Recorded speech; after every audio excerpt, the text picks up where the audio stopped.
ta diện tàu máy nắng sẽ na đi gai cho quăng lăng nghe tu na nâng tung thiệt nặng vật xa nâng nung rui à ta cả sân na dễ nê tu mây ai thay đê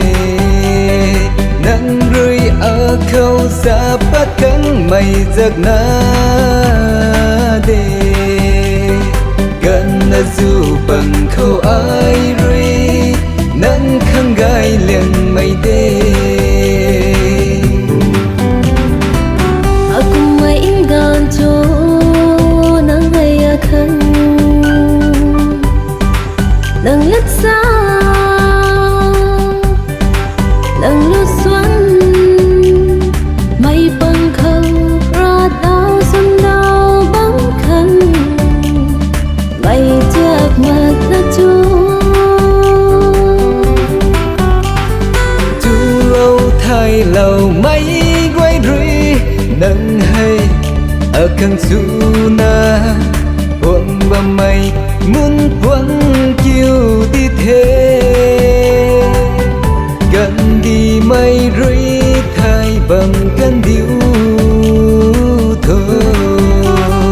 gần ta diện tàu mây nắng sẽ na đi gai số buông lắng nghe tu na nâng công thiệt nặng là cha nâng nung rui à ta cả sân na dễ nê tu mây ai thay đê nâng rui ở khâu xa bắt cắn mây giấc na đê gần là dù bằng khâu ai rui nắng khăng gai liền mây đê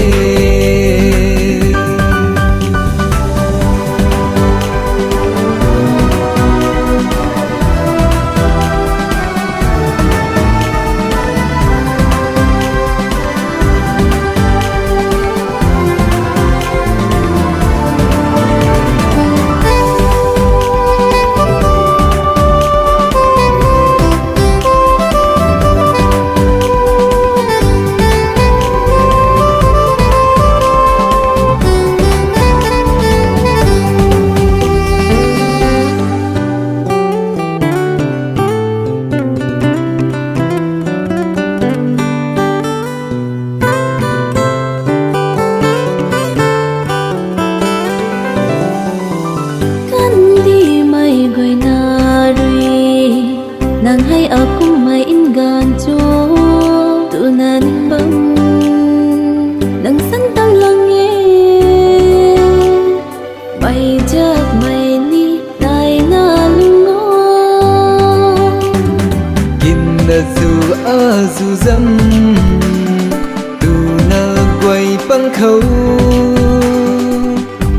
nắng rơi ở khăn gai liễn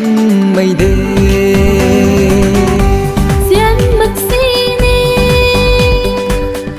xiên bụi luôn su na tôm na ở bên tì ta dù mà lâu khăn dù băm từ cho